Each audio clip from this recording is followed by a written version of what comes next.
সরকারি চাকরিতে কোটা সংস্কারের দাবিতে শিক্ষার্থীদের আন্দোলন। নিজেদের দাবিতে রাস্তায় নেমে আসেন শিক্ষার্থীরা। এ সময় শিক্ষার্থীদের ওপর চালানো হয় দমন পীড়ন। ধীরে ধীরে বাড়তে থাকে শিক্ষার্থীদের আন্দোলনের তীব্রতা। পরবর্তীতে এই আন্দোলনের সাথে যোগ হয় জনতা।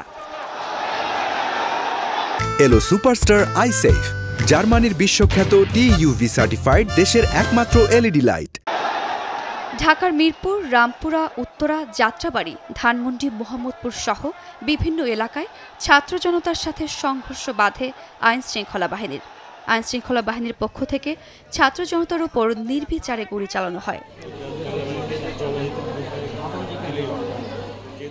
আহত হয়েছেন অনেকে, যারা চিকিৎসা নিচ্ছেন রাজধানীর বিভিন্ন হাসপাতালে। নিটোরে চিকিৎসাধীন সাধারণ শিক্ষার্থীরা, যাদের অনেকের পা কেটে ফেলতে হয়েছে। আহত এসব শিক্ষার্থীদের পাশে দাঁড়িয়েছে বেসরকারি সংগঠন হিউম্যান সেফটি ফাউন্ডেশন, যাদেরকে আর্থিকভাবে পর্যায়ক্রমে সহায়তা করা হচ্ছে সংগঠনটির পক্ষ থেকে।